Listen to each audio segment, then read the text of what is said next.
Yo guys, what's up? It's XRAYZ and welcome back to another video. So today I'm going to be showing you guys how to go about completing the main Easter egg here on Liberty Falls. I want to do another video talking about my thoughts on the map itself because my opinions have greatly changed on this map. But without any more nonsense, let's go ahead and jump into it. If you enjoyed the video, drop a like. It's super appreciated. These videos take time to make. And if you want to see more zombies content in the future, then make sure to subscribe.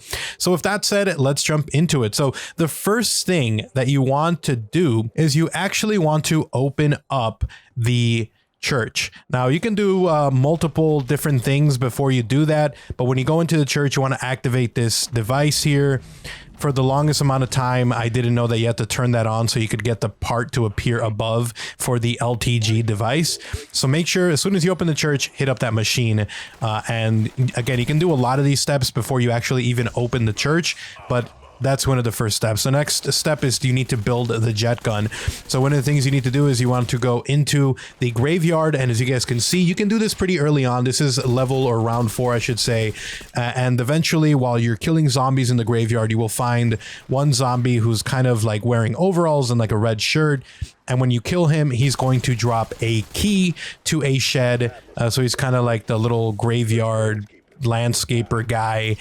So once you kill him, you pick up the key, you're going to be able to get the first part of the jet gun. So basically where you use this key is actually in the shed that is located very much nearby the graveyard, and it's basically down and to the left. You guys will see the shed. You open the door and it allows you to essentially grab one of the pieces that you need. All right, so after that, you want to go into the lanes, the bowling alley. There's going to be a panel that you open up. You can shoot it, you can punch it.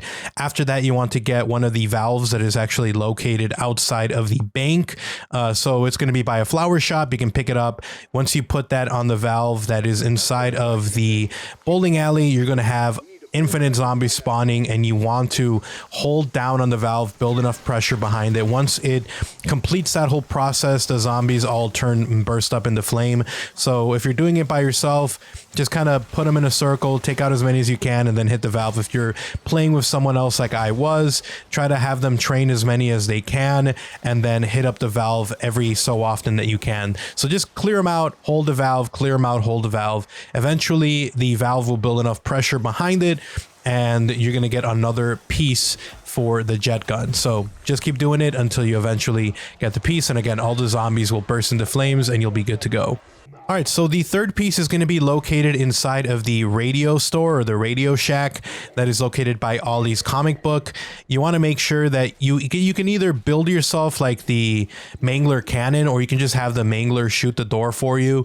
If you're trying to speed run this, you can just buy the Mangler cannon to open the door, because you can do that as soon as you get the amount of scavenger points or whatever, or you know what I mean. And then if you want to save money for already like round 10, just save the scavenger parts and have the Mangler do it for you. So once you get that, you're going to look through the different dig piles. Eventually you'll get some wire. The wire you're going to be able to use to essentially build the jet gun. So now you got all 3 parts. You want to go over to the workbench that is located in the motel area.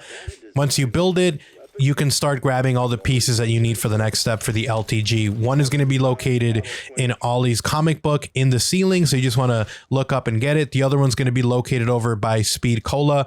You want to go above the roof, jump onto the white truck, and then from there you want to aim into the window above the store area, the barber shop, and you'll be able to grab that part. And then the final part is actually located inside the church. If you don't see the part, like I said, you have to hit that one machine inside of the church. So hit the machine if you haven't yet, and then the piece should appear just above you on the balcony, and you'll be able to grab all 3 pieces. Once you grab all 3 pieces of the device, you're going to want to be able to build it on top of the building over by Speed Cola. You're going to want to use the zip line, so you're going to have to pay for the zip line to go across, and then you'll have a crafting table on the roof of the bank.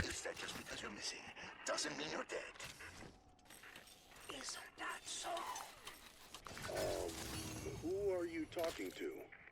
All right, so once you get that on the roof built up, you want to go back to the church where you will see a canister that you can pick up. Once you pick it up, you want to take it down to the gas station that is located by the motel, and you're going to want to place it down by the trap. So while you're doing this, you're going to have like no ability to run, so make sure that you have someone training a zombie or just have one zombie left so you can do this. But you place one over by the gas station, you go over to one of the thunderstorms, the one nearby the Radio Shack area, you place down your LTG, and from there you're going to want to protect this thing for 60 seconds. A bunch of zombies are going to pop up and they're going to be all heading for the machine. If they bump into the machine, they cause damage, so just make sure you're protecting it. Use your jet gun at this point to kill off as many of them as you can, and then, you know, swap to your pack-a-punch weapon as well. So just defend it for 60 seconds. Once it is done loading up for 60 seconds, you're either going to get a mangler, like a super mangler that's like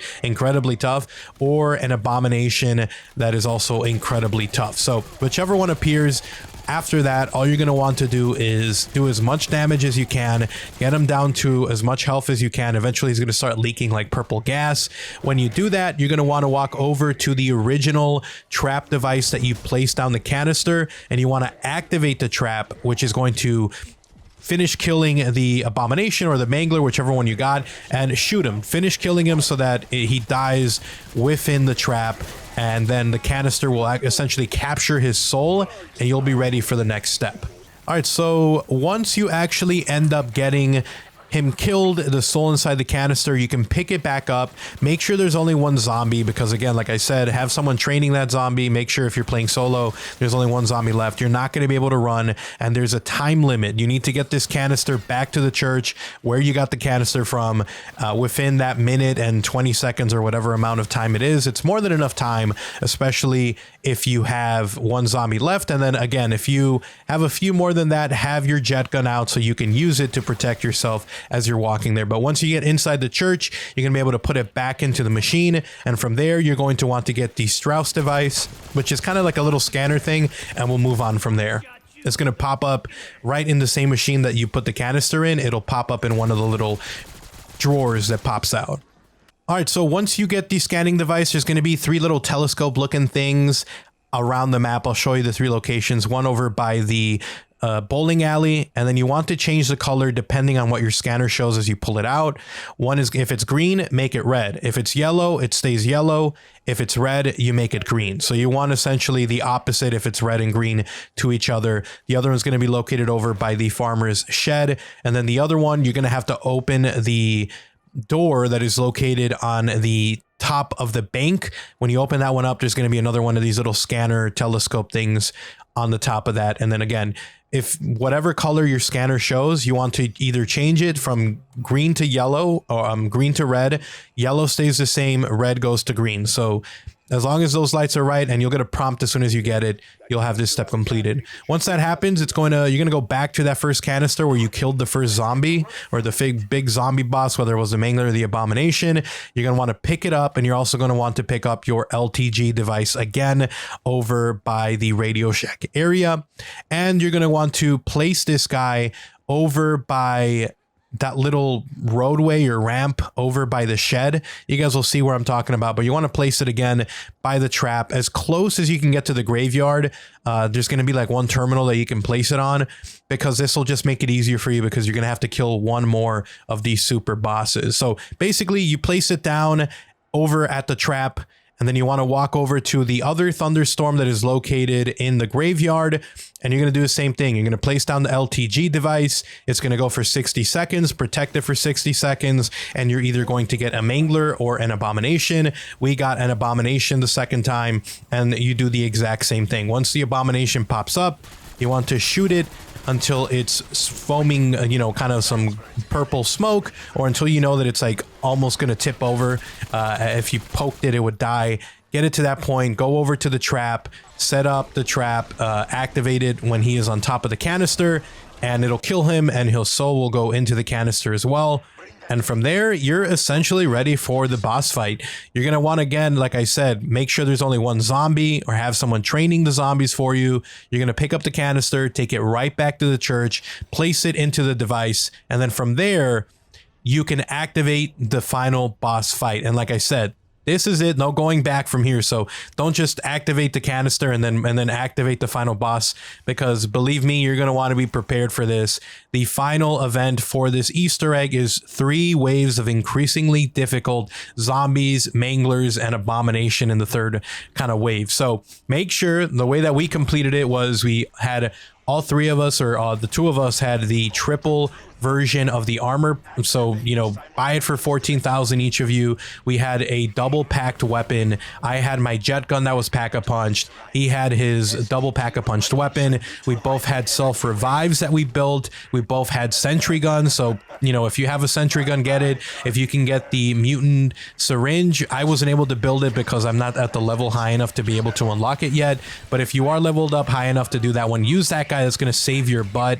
If you don't, like me and my nephew, then you had to use your sentry guns. We cleared out the first round. Basically, the first wave, we didn't use any of our score streaks.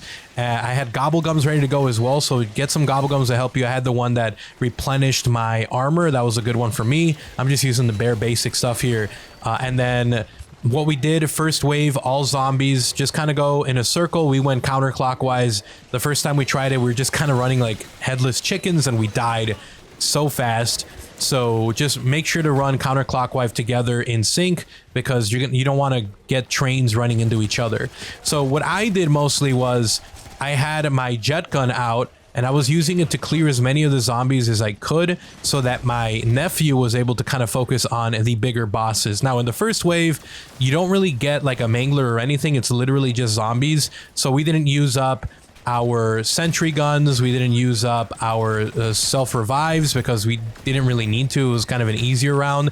There's like one mangler that was like a regular mangler, so you can kill him pretty easily with your double packed weapon. And then remember that you are earning points as well when you're in here, and that was one of the things that helped me clutch up towards the end. We were like out of plates, we were running out of ammo, and I was able to triple pack my weapon, my primary weapon, my AIM-S 85, and that did a ton of damage. So whenever I got to 30,000 points, I was able to triple pack, and that really helped out. But again, first round is going to be regular manglers, regular zombies. Clear them out. Once you clear all of them out, you'll start the second wave. Now, second wave, I immediately placed down my sentry gun, and it helped us out because then we had super sprinting zombies, crazy zombies, and then we also had like a super mega mangler that had so much health, like the red one.